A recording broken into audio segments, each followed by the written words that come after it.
How to cut your own face frame at home.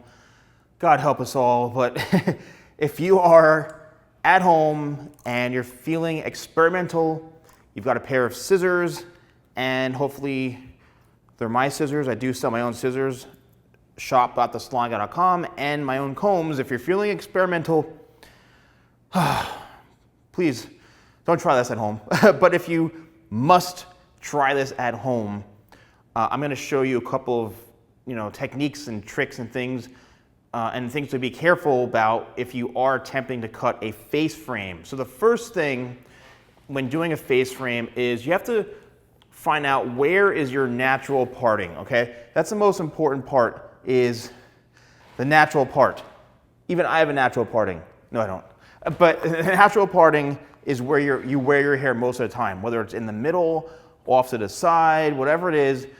Your natural part is very important because the face frame has to kind of live off of that. So if this is a center parting, and I look at this, I go, okay, here's where the hair is parted. I have to create an angle that is going to be starting anywhere in through here, and then it's going to fall here all the time. When it comes to using the right tools, right, the tools are very, very important. Do I expect every one of you to have a pair of my shears? No. If you do, that's great. I would highly suggest using, a good pair of scissors, like kitchen shears or cooking, whatever it is. Like, if you have scissors laying around the house, again, it's very risky and experimental. You could actually create, a horrible situation because the scissors aren't sharp enough to cut evenly. Whereas something like this, right, or decent shears, the hair is going to cut a lot easier, all right? So make sure you have a good hair cutting comb, a good pair of scissors. Next is, do you do this on wet or dry hair? Well, dry hair, you're going to get instant results, okay? You're going to see where it's going to be cut. You're going to get the immediate kind of reaction. You're going to see the flow and all that right away. When the hair is wet, sometimes people have a tendency to cut the hair too short because that's when the hair looks a little bit longer, it's wet, the hair is kind of, the cuticles kind of stretched out a bit more, so it looks a lot longer. Then you cut it, and then when it dries, it shrinks up like 2 inches. So you have to be very, very careful. I suggest doing it on dry hair. It works best on straight hair, right? You can do it on wavy hair. Curly hair, it's really, really, really risky, to be honest with you. You have to be very, very careful with curly hair. So in this situation, if you've got straight hair, whether it's fine, medium, doesn't really matter, but straight, slightly wavy, if that works best, okay? So what is a face frame? A face frame is just some soft angles or layers around the face, right? You're framing the face. If you have a round face, sometimes this works well if the hair is going towards the face this way. But keep in mind, if you are creating layers, you're kind of opening up, the face in through here. So sometimes, you have to be careful that if you're opening up the face too much, it may expose the cheekbones or it may make your face look a bit rounder, right? Whereas if you have it more in length and the face frame is much lower, then you're in a better position, okay, to create that shape. So how do you start doing it? Well, the hair is going to fall, right? Everyone's hair falls in a natural state from where it grows.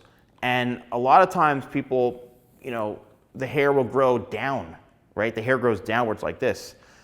So what you need to realize is that when you're creating your face frame, you only have so much room to go to where you cut too deep into the section.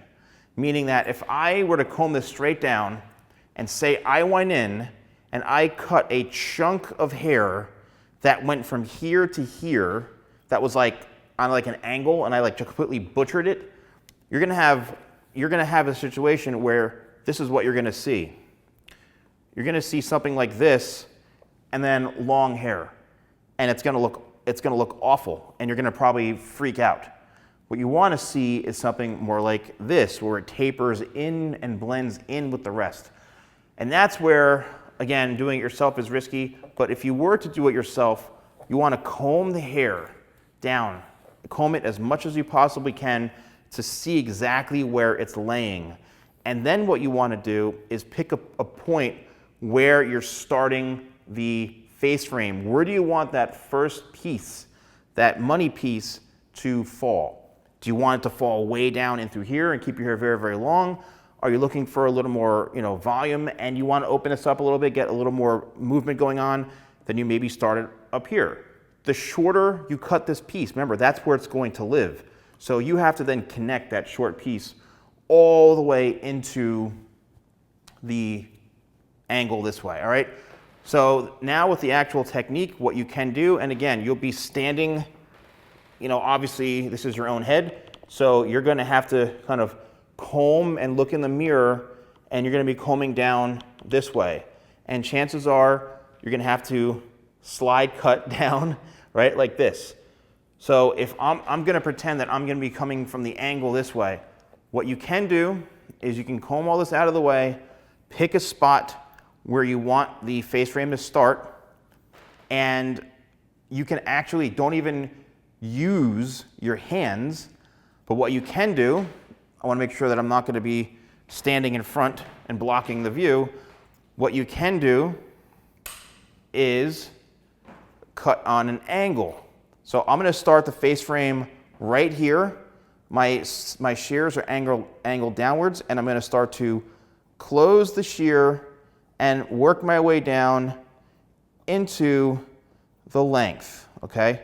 I'm working my way down into the length of the hair, and I'm not even combing the hair or touching the hair yet. I'm just simply working that shape in. And what that's doing is it's keeping the hair protected from having it cut too short.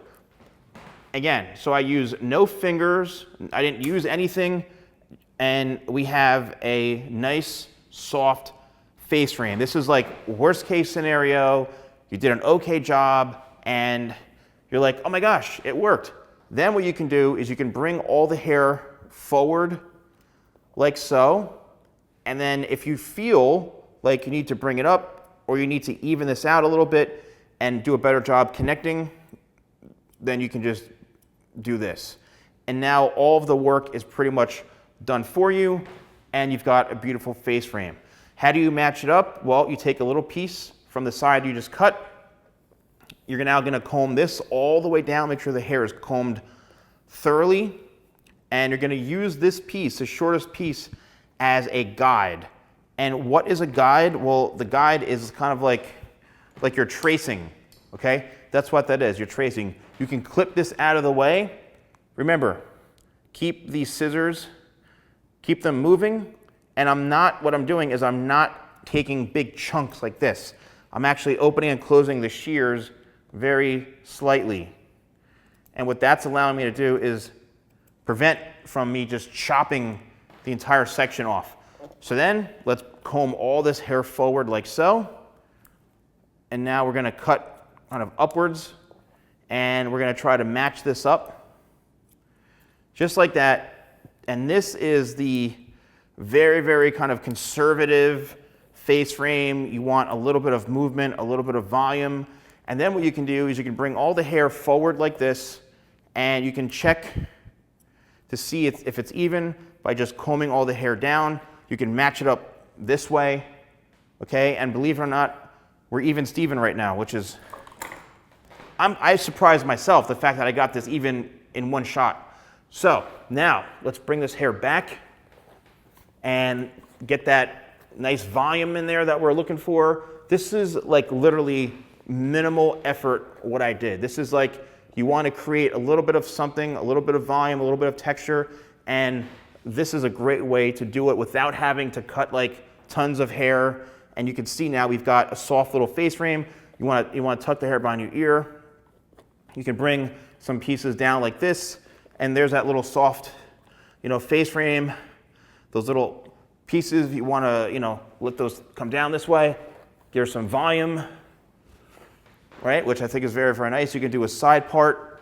This mannequin head was kind of laying around, so it could probably do better as far as styling goes, but that's pretty much it.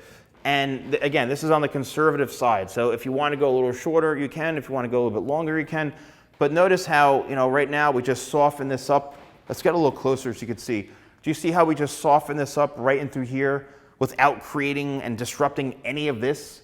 Again, this is for somebody who really wants something, a little extra something. If your hair is one length, if your hair is just kind of lacking, this is a great way to go about doing it. So don't forget, if you use code YouTube20, you get 20% off and free shipping on orders over $50 in the United States. Let me know if you tried this, if you found this video helpful. Thanks for watching, and I'll see you soon.